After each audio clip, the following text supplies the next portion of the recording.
Johnny Couch, here we go. Round number one of Nitro Funny Car. Your number one qualifier and the fastest funny car in the nation, Dan Horan, will come up in that Auto Club Haddad Dodge Lane 5665. For Dan Horan and that Pete Kaiser, David Fear, Tuned Camaro, and Bill Wyndham, the Shakedown Camaro. There we go.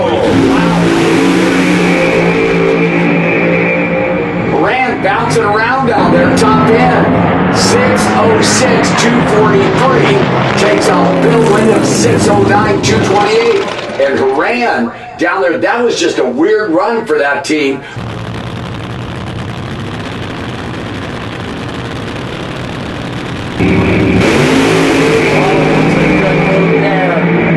Check that baby out top end. How about that? Hollywood goes 579, 252. Takes out Mark Bears 594, 243 miles an hour. And that was just spectacular. Here we go, Mike. Ready, set, go. Oh, look at that green Camaro, Donnie. Watch the scoreboard top end. Wow, whoa, that's time of the event for the champ. 5642, 257 miles an hour. Boychuk gave it a shot, goes out at 586, 218. Bobby was 253 to the 330, 374, 204 on the the 8th mile mark there. Boychuk was 382, 197. But check out that 60-foot time for Bobby Cottrell, .968. Jerry, oh, look at that. Is he going to get his first win light down there? Yes. How about that? Jerry Espert, 574, 237 miles an hour. Takes out Ryan's 577. Look at that speed, 253.986. Jerry Espert, .998. Ryan Hodgkin. And how about that? That's some high fives down there. Three stages, both drivers. Are you going to dance on? Another spectacular side-by-side. Whoa! Cabango and a win light for Stephen Densham. 581 side-by-side. Densham was 581, 213. Lights up the scoreboard. Ryan was 581, 247. It goes out. The difference in reaction time, .098 for Stephen Densham. But that Cabamo down there at the top end was just a spectacular one. Tony Gerardo done. Billy Morris pre-stage. Tony's pre-stage.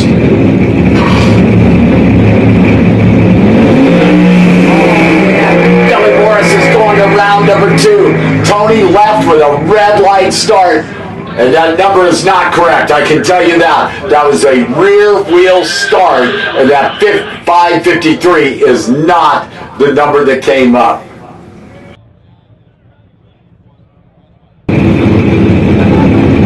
Interesting lane choices have been just kind of like, not everybody's had a particular lane. They've kind of bounced back and forth, Donnie. Well, this track's prepared evenly all the time, so I don't think it matters. Jeff on East rolled in and kicked out the top line. Makes a move up that starting line. I'm not sure Jeff's got enough ponies. Shuts it off down there. Holy cow! 569, 242. Matt Melendez. Wow! 569.958 and 60-foot time. 250, 500 to 330.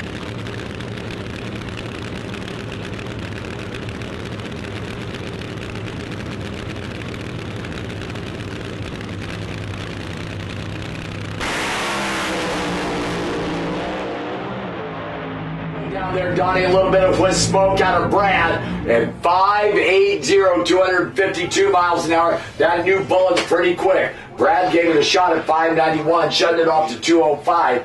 Brad was better in 60-foot time. Brad was better by 600s to 330.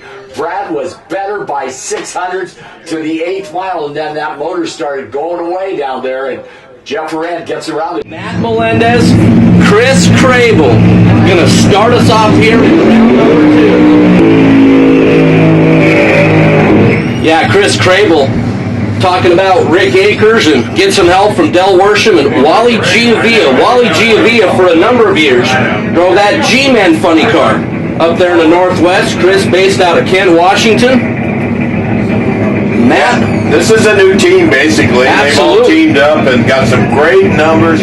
Ran consistent 570s through qualifying, first round of competition, and look out for this car. It's going to be a tough match. But this Matt Melendez, man, he's been a sleeper over there. You know, I guarantee if you would have asked Matt Melendez and his team and Chris Crable and their team, when they pulled into the pit area, hey, you're going to make it to the semifinals, they would have taken that before they even loaded the car out of the trailer. And look at the performance on 569. That's pretty tough.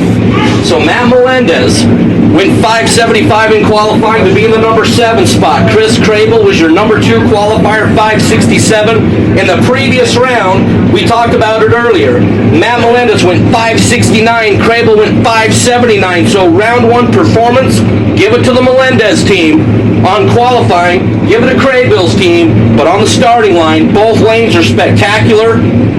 Anybody's going to like to win lap As here. always, of course, Chris Crable with the pedal clutch, you're going to hear the RPMs come up as he'll leave about 4,000 RPM. Here they come. Crable, last to stage. Crable, big starting line advantage. Can Matt Melendez run him down at the big end of the racetrack? Chris Crable, 567.6 on a hole shot. Matt Melendez, 567 donut. Chris Crable, 48 thou reacted to green, sacrificed a couple of pistons down there. Matt Melendez, 157 on the green light start, but how about Chris Crable? Back now, so Jeff Arendt, he's pulled up there. He's ready to go. Ronnie's just standing there. Ronnie Swearinger, coaching tutor. Giving it a stake high. Yeah. So Brad Littlefield will bring his driver up. Of course, Jason Rupert standing over there. Jason almost looks like a fish out of water, doesn't he? Yeah, he does. Let's see what kind of fist bumps he gets from crew chief Brad Littlefield. Yeah. Three pretty good ones. So. Yeah. Rand is pre-stage. Jerry Espen pre-stage. RPM start to come up. Here we go. Ooh, that's pretty good. Johnny got us a Espen, move check it there. out. Wow, watch that rookie top end. Holy cow, goes quicker yet. 573. Oh, on a hole shot. Wow, on a hole shot. Rand goes 572.3. Jerry Espen goes 573.4. 4,000th of a second at the finish line to the rookie, and he's going to the next round.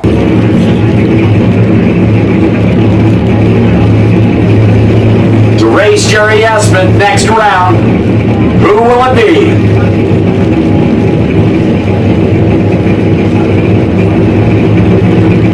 About to find out. Oh, another great one. Oh, a little bit of smoke out of that problem child. Dan Horan Jr. Holy cow. 569.4, 262 miles an hour. Another top 5 mile an hour all time for Dan Horan. 569.4, and oh, by the way, he will pick his lane. Better reaction time went to Billy Morris, but by the time we got to that 60-foot clocks, that StrideTesting.com car was trucking 259 to the 330, 380, 204 at half track. So Bobby Cottrell, your national champion, coming back for the burnout, will be on a bye ride, as unfortunately Stephen Densham could not make the call without body tumor yesterday. Unfortunately, too much damage, and they couldn't come back for that former championship team. Yeah, they split that body in half, and the roof was off. A lot of damage over there. They're going to have to get a new body. Of course, so Bobby will be paired up with his buddy, Hollywood Chris Crable. Oh, little rivalry there. Yeah, a couple of fun guys. Of course, Heidi Austin bringing Dad's car back with their driver, and Michael Bryan, Jeanette, and a whole host of sponsors at Benchmark RV, Northwest Chevrolet, Bardall, Bucky's Automotive.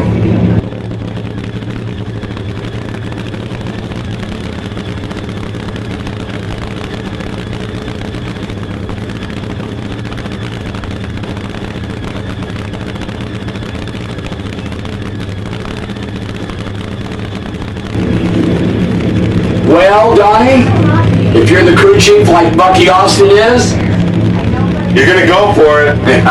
He's going to lay down. how did I know you were going to say that? Well, I know Bucky very well, and he don't back down for nobody. Not at all. On a single run or racing Don Garlits, he'd be full throttle. So the final car, funny car, with a date with Hollywood Chris Grable.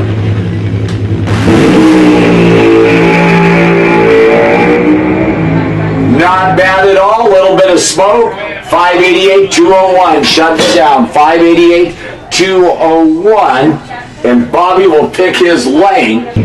All right, they're sitting there. Nobody wants the stage. Cottrell goes in. Chris Crable taking his time. So Bobby over there on the left side. Chris Crable pre-staged. Crable with that clutch guard. You hear the RPMs come up a little bit. Bobby is in. Here comes Chris Crable. Green light start. Bobby Cottrell, check it out.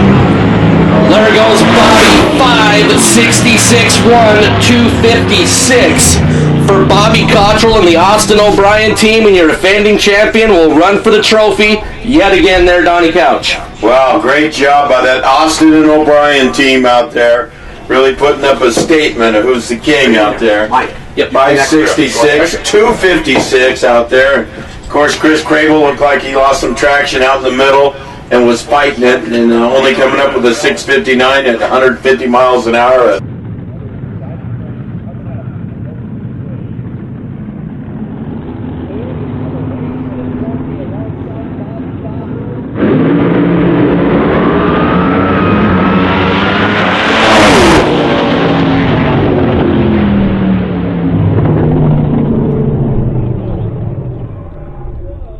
Bobby Cottrell. Bucky Austin, the Bardolph Special, that green Camaro with Mike O'Brien. Race cars aren't supposed to be green, right? Yeah, money's green. Yeah. That's lucky for most people. If you have it. Yeah.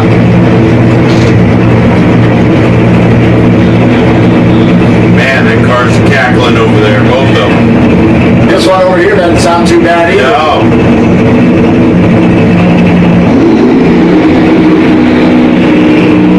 Oh, the champ. I need a And the new kid on the block. I need some arm roll.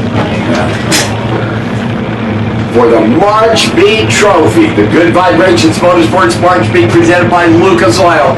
That is your defending champ coming back with Heidi Austin. Bringing that car back is Jerry Espin. Donnie, butterflies for Jerry? He's been pretty cool, calm, and collected today. I don't know. Well, will the fairy tale continue? He's going up against one of the best out there. Yeah, he has been. Man, I'll tell you, struggled a little bit qualified with that car, but man, when it came time for eliminations, look out, that baby was one bad daddy. Wire to wire. Brad Littlefield bringing Jerry Espin up to that Littlefield and Rupert Rolling Thunder. Bucky Austin stand in front of his driver over there in that Bardolph Camaro for Northwest Chevrolet. Pulled him right into the first beam. That doesn't screw him up. Yeah. Brad Littlefield looking over at Bucky.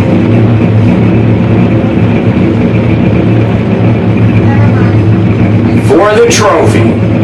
Oh, Brad gave him a big time pump there.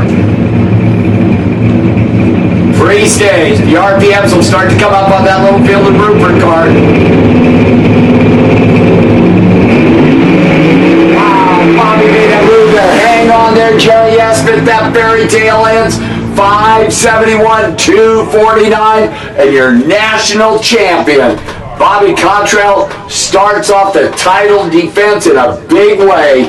571, 249.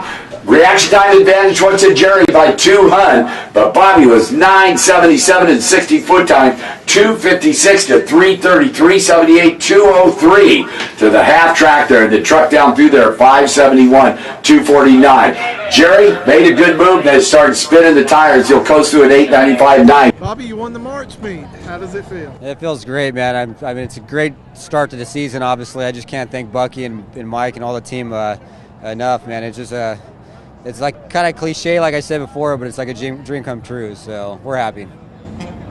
So this weekend was tough on funny cars. How did you work your way through the field? Well, it actually was really tough. The air was a lot better than I think people thought, and thank God Bucky made the right calls. I just try to drive the car to the best of the ability I can, you know what I'm saying? Now you had Jerry Espeseth in the final round, and you had to see what was going on the other side of the ladder. How concerned were you in that final round? You know what? Every time we go up against that Rupert car, they're a great team. I mean, they got a great hot rod. So just because he's a rookie, I did not take that car lightly. So congratulations to him on making his first final actually at the March meet. So we're just happy. We're all happy. How exciting and gratifying is it to start off your title defense season with a victory? You know what? It started off kind of rough, to be honest with you. But probably after the second run in eliminations, we all put our heads together and we all got back in our motions, and it was just like we never left. So we're happy.